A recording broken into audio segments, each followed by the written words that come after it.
Halo semuanya, selamat datang di Berisik Berbincang sistem informasi Asik. Nah, untuk episode kali ini kita ngundang narasumber dari mana nih, Tar? Nah, kali ini kita kedatangan yang tamu yang paling spesial banget, yaitu pangkat yang paling tinggi dari HMS ini guys, yaitu BPH. Nah, gimana Tika keseruannya? Kita langsung check it out aja ya. Let's go. Oke, kali ini episode keempat Berisik kita ngundang Badan Pengurus Harian Kabinet Sinergia. Tepuk tangan dulu. Mungkin sebelum masuk boleh perkenalan dulu kali ya sama jabatannya. Halo teman-teman, kenalin nama aku Joel Porolena Priadi Siagian, NIM 10211043, selaku Ketua Himpunan Mahasiswa Sistem Informasi Kabinet Sinergia. Oke, selanjutnya kenalin teman-teman, saya Abdul Rasid, NIM 10211001 dari Angkatan 2021, saat ini menjabat sebagai Wakil Ketua Himpunan Mahasiswa Sistem Informasi Kabinet Sinergia. Kenalin, aku Anissa Rosmawati, NIM 10211019, selaku Sekretaris HMSI Kabinet Sinergia. Kenalin, aku Atifa, NIM 10211021, mahasiswa Sistem Informasi Angkatan 2021, selaku Bendahara dari HMSI Kabinet Sinergia. Oke, masuk ke pertanyaan. Mungkin untuk ke Kahima dulu. Pertanyaan pertama nih, apa sih alasan kamu jadi Kahima? Alasan aku menjadi Kahima mungkin karena aku ngerasa HMS ini kan sebagai rumah kedua aku, dan aku ngerasa aku punya tanggung jawab juga gitu untuk bisa terus mengembangkan tempat yang aku anggap rumah ini. Dan aku ngerasa dengan menjadi Kahima itu merupakan salah satu peran yang paling besar untuk bisa mengembangkan rumah tersebut. Makanya aku mencalonkan diri menjadi ketua himpunan kemarin. Pertanyaan kedua nih, gimana sih cara kamu ngatasin konflik antar departemen maupun antar anggota? Caraku untuk ngatasin konflik antar departemen sih, yang pertama aku berusaha untuk memberikan pemahaman dulu ke mereka bahwa kita ini meskipun berbeda departemen tapi kita tetap sama-sama HMSI. Jadi kita nggak boleh ada yang namanya arogansi antar departemen. Nah, setelah aku memberikan pemahaman tersebut, aku mempertanyakan juga gitu, kira-kira apa sih yang menjadi permasalahan hingga mereka terdapat konflik antar departemen tersebut. Kemudian kita sama-sama mencari solusinya. Kalau untuk antar anggota, ya mungkin aku akan menemui secara langsung ke personal orang yang bermasalah untuk mengetahui kira-kira apa permasalahan atau konflik yang sedang mereka hadapi. Kemudian setelah aku menemui satu persatu, kemudian aku berusaha untuk mempertemukan dua orang yang sedang konflik tersebut agar bisa menyelesaikan masalahnya. Mungkin seperti itu sih. Pertanyaan terakhir mungkin, seberapa pentingkah saran dari anggota organisasi menurut kamu? Saran dari orang lain tuh menurut saya penting banget sih. Karena kan dari sisi saya pasti cuma punya satu perspektif aja kan, sedangkan orang lain pasti punya perspektif yang lain. Mungkin seperti dari anggota atau mungkin dari kepala departemen atau mungkin dari anggota BPS sendiri pasti punya perspektif lain dari permasalahan yang sedang kita hadapi. Nah, saran-saran dari mereka itu akan saya jadikan sebagai opsi lain apabila mungkin saran-saran dari mereka itu sebenarnya justru jauh lebih baik untuk menanggapi masalah atau kondisi tertentu. Pertanyaan selanjutnya, aku mau nanya ke Kahima. Gimana sih cara kamu koordinasi sama ketua himpunan biar bisa memimpin dan gerakin organisasi dengan baik? Oke, terkait koordinasi dengan saya sebagai wakil dan juga Joel sebagai ketua, pastinya koordinasi ini penting ya untuk kita sebagai pemimpin dalam mengarahkan ataupun mengkoordinasi para anggota-anggotanya. Jadi terkait koordinasi sendiri dari aku dan Joel itu sering diskusi langsung terkait masalah-masalah atau isu-isu internal yang ada di MSI maupun yang di eksternal. Kalau untuk internal biasanya kita sering diskusi tentang proker ataupun agenda yang ada di suatu departemen. Kemudian untuk masalah eksternal itu terkait isu-isu eksternal yang bisa mempengaruhi di lingkup HMSI TK itu sendiri. Kemudian terkait menggerakkan organisasi, ya pastinya ini bukan hanya tanggung jawab suatu ketua ataupun wakil, ini juga merupakan tanggung jawab seluruh elemen-elemennya. Namun biasanya dari kami BPS sendiri itu selalu meminta bantuan juga kepada terutamanya ke kepala departemen. Melalui rapat koordinasi kita tekankan bahwa untuk menggerakkan organisasi ini bukan hanya tanggung jawab dari kami tapi juga menjadi tanggung jawab mereka sebagai kepala departemen. Mungkin itu. Pertanyaan kedua, kalau ada konflik atau masalah internal di himpunan, Kira-kira apa yang bisa dilakukan buat mengelolanya? Terkait masalah atau konflik yang ada di HMSI terkhususnya, untuk cara preventifnya sendiri, di awal kepengurusan dari kami BPH selalu menekankan terkhususnya di lingkup departemennya dulu bahwa masalah-masalah yang ada di HMSI ini sekiranya harus di-keep terlebih dahulu di lingkup HMSI itu sendiri. Jadi ketika ada masalah baik itu proker ataupun masalah antar fungsionaris, tolong diselesaikan di lingkup HMSI itu sendiri dan jangan dibawa keluar dari lingkup HMSI karena itu merupakan suatu istilahnya masalah dari internal ya, selesainya juga harus di internal gitu dan nggak perlu pihak eksternal mengetahuinya. Dan juga ketika memang masalah itu sudah terjadi ya dari kita BPA seperti yang sudah disampaikan Joel tadi ya memang langsung harus audiensi dan juga mediasi terkait pihak-pihak yang sedang bermasalah. Mungkin itu. Pertanyaan selanjutnya, langkah yang dilakukan untuk meningkatkan partisipasi dan keterlibatan anggota himpunan dalam kegiatan organisasi menurut kamu itu gimana? Oke, terkait partisipasi dan keterlibatan sebenarnya di kepengurusan yang sekarang yaitu Sinergia kita sudah mempunyai yang namanya SOP fungsionaris, yaitu standar operasional dalam berjalannya kepengurusan ini apa-apa saja aturan-aturan yang memang harus diketahui dan dijalankan oleh semua fungsionaris. Salah satunya yang tertulis di SOP fungsionaris itu keterlibatan anggota fungsionaris dalam setiap kegiatan atau proker yang dijalankan oleh masing-masing departemen. Jadi memang untuk partisipasi dan keterlibatan ini sudah ada landasan aturannya lah, itu tertuang dalam SOP fungsionaris. Jadi ketika ada memang salah satu fungsionaris yang nggak terlibat dan tidak ada konfirmasi itu bisa ditindaklanjuti berdasarkan yang ada di SOP fungsionaris. Itu yang pertama. Dan yang kedua, dari kita selalu ketika proker atau agenda mau berjalan dalam waktu dekat selalu menekankan bahwa untuk semua anggota bisa berpartisipasi gitu, karena partisipasi ini sebagai bentuk fungsionaris juga menghargai departemen yang sedang menjalankan kegiatan. Mungkin dari Tipa, Nisa, atau Joel ada tambahan? Salah satu cara untuk meningkatkan partisipasi itu dengan lebih menekankan ke kepala departemen sih, karena kan cukup sulit juga untuk menjangkau secara keseluruhan anggota. Jadi kami mengandalkan dari kepala departemen untuk bisa lebih menekankan lagi partisipasi dari anggota-anggota dari masing departemen.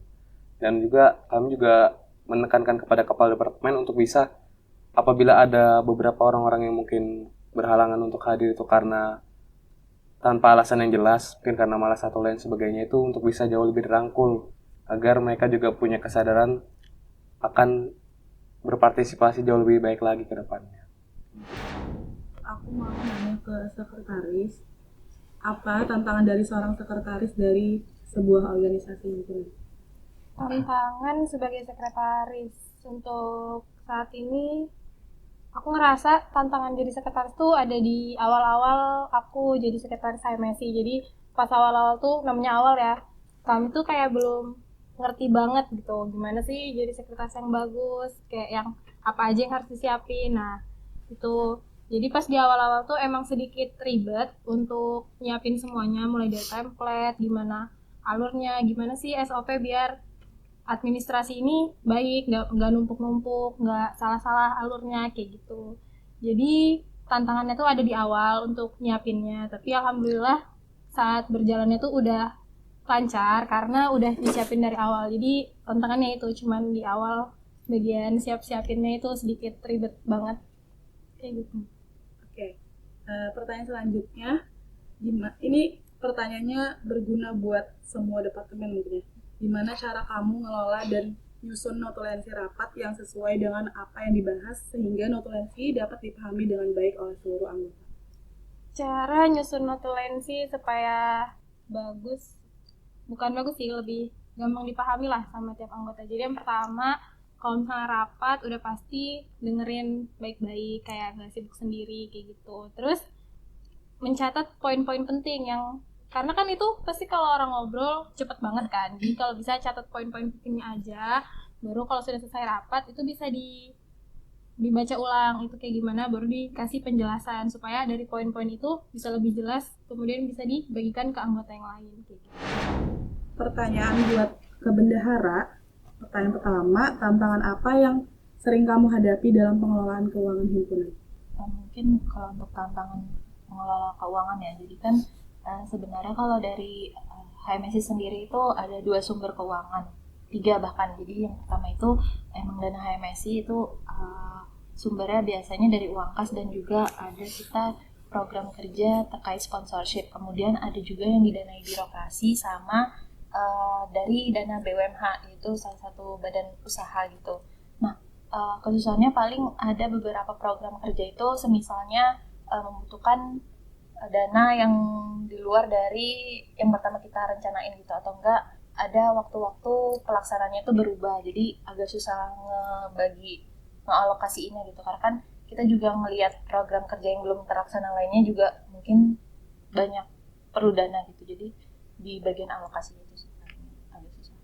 Pertanyaan kedua, kira-kira dana himpunan ini biasanya dipakai buat apa aja? Dan ada prioritas tertentu nggak dalam penggunaannya?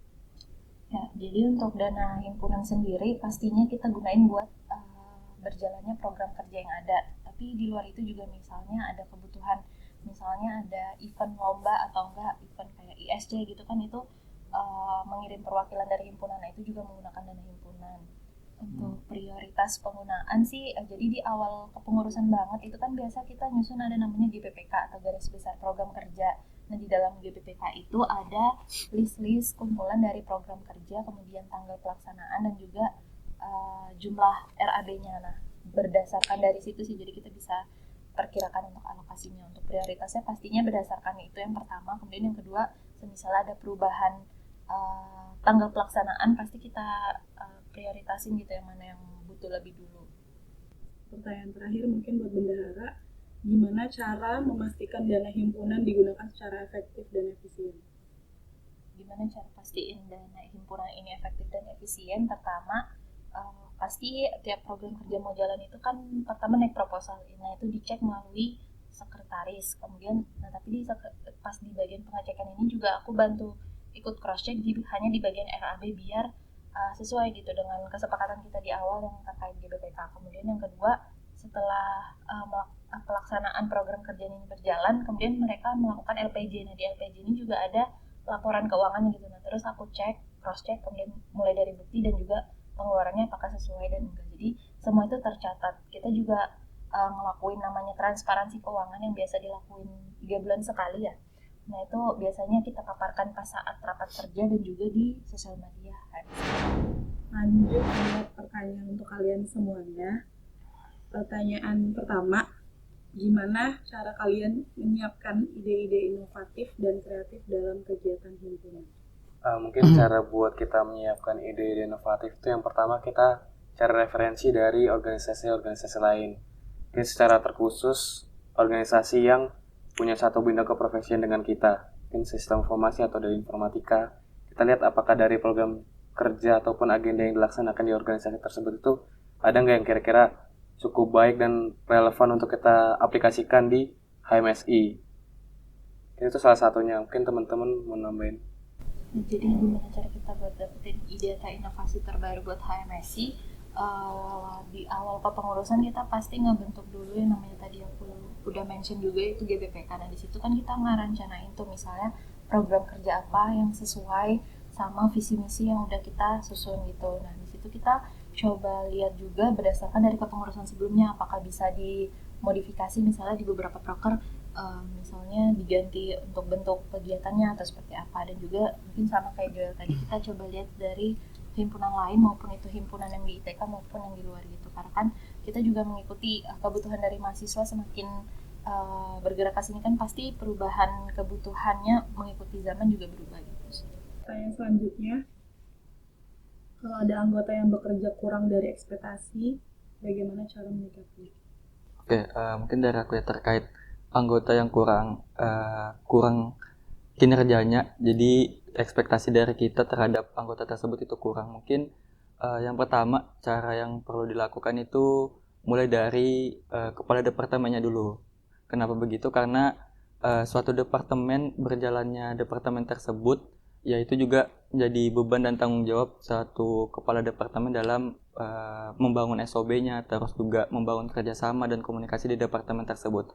Sebenarnya untuk terkait anggota yang kurang kinerja ini nggak selamanya mereka selama kepengurusan itu kinerjanya stagnan gitu atau rata. Bisa diimprove dengan cara apa? Yang pertama, dari kepala departemen ataupun teman-temannya kasih keyakinan atau kepercayaan terhadap orang tersebut. Ya, salah satu contohnya itu dengan memberikan beban kerja, walaupun nggak berat tapi setidaknya ada satu beban kerja yang bisa dikerjakan orang tersebut. Hal tersebut itu tujuannya untuk ya kita harus membangun rasa kepercayaannya dari orang tersebut dulu. Ya mungkin salah satu faktor dia kurang kinerja, ya salah satunya itu mereka kurang merasa percaya diri gitu akan kemampuannya. Jadi salah satu hal yang bisa dilakukan mulai dari kepala departemennya, bangun rasa kepercayaannya dari anggota tersebut. Mungkin itu sih dari teman-teman yang lain. Kalau aku mau nambahin, jadi sebenarnya kalau kinerjanya tuh kurang dari ekspektasi, sebenarnya itu nggak apa-apa banget, karena kan di himpunan tuh kita sama-sama belajar. Jadi untuk cara gimana ningkatin kinerjanya aja itu bisa dari teman-teman satu departemennya khususnya. Jadi kayak sama-sama belajar, sama-sama diajarin, saling sharing kayak kemampuan yang dia bisa. Misal public speaking nih, temennya nggak bisa jadi MC, baru ada yang bisa, nah itu diajarin temennya kayak gitu. Jadi sama-sama belajar aja. Oke, pertanyaan terakhir. Apa harapan kalian untuk kepengurusan selanjutnya? Mungkin untuk kabinet selanjutnya aku berharap bisa jauh lebih baik lagi daripada kabinet yang sekarang. Dari segi internal bisa jauh lebih baik, bisa jauh lebih berinovasi untuk program kerja ataupun agenda selanjutnya. Dan untuk eksternal aku berharap HMSI bisa jauh lebih dikenal oleh masyarakat luar, secara terkhusus masyarakat Balikpapan ataupun yang ada di Indonesia. Dan saya juga berharap warga HMSI TK kedepannya bisa jauh lebih banyak terlibat dalam kegiatan program kerja maupun agenda yang ada di HMSI TK. Mungkin itu sih dari aku. Mungkin nambahin dari yang udah disebutin Joel tadi, harapan untuk kepengurusan HMSI kedepannya yang pastinya terus selalu berusaha secara maksimal apa yang sudah dibangun di kepengurusan sekarang agar bisa diteruskan dan dilanjutkan, karena banyak apa yang kami lakukan saat ini dari fungsioner sekarang itu banyak tujuannya itu untuk kepengurusan HMSI ke depannya agar lebih baik, terstruktur dan jelas gitu. Terus yang kedua, untuk kepengurusan HMSI ke depannya belajarlah dari apa saja yang perlu diperbaiki, apa saja yang perlu dievaluasi dari kepengurusan HMSI saat ini. Karena pastinya kepengurusan yang baik itu ya belajar dari kesalahan atau evaluasi dari sebelumnya. Mungkin itu. Kalau dari aku untuk HMSI selanjutnya lebih semangat lagi, lebih aktif lagi, ditingkatin inisiatifnya, kerjasamanya, tanggung jawabnya yang pasti. Pokoknya lebih baik lagi lah ke depannya untuk partisipasinya khususnya. Kalau dari aku harapan buat HMSI ke depannya yang pasti pertama itu bisa dijagalah sama nanti yang meneruskan, karena kalau nggak dijaga juga percuma gitu, nggak cuma ningkat tapi harus dijaga dulu yang pertama, kemudian pastinya bisa ngembangin inovasi yang lain biar bisa lebih dikenal sama maupun itu pihak dari lingkup ITK maupun pihak eksternal. Oke, sekian dari Badan Pengurus Harian. Tepuk tangan dulu. Oke, kali ini kita bakalan bawain games tes chemistry bareng BPH, Kabinet Sinergia. Jadi gamesnya itu, kalau misalnya aku nyebutin satu kata, kalian peragain, tapi harus sama kalau bisa. Oke, dosa Oke ya. Ya. Oke. Ada ya kurang lebih 5 kata lah yang kalian praktekin. Kata pertama kaget. 1, 2, 3.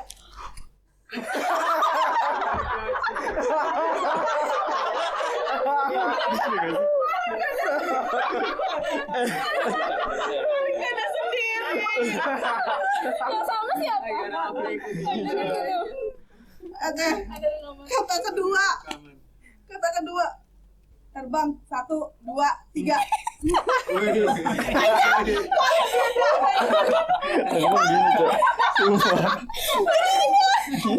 Ini apa sih?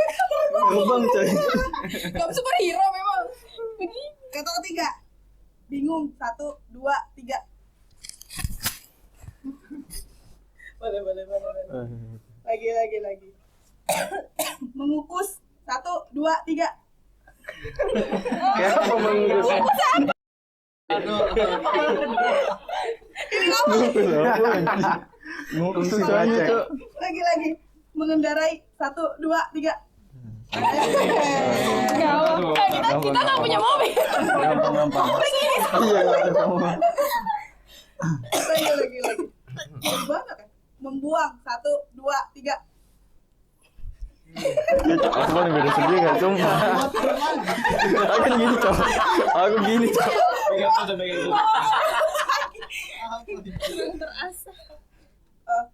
Marah. 1, 2, 3.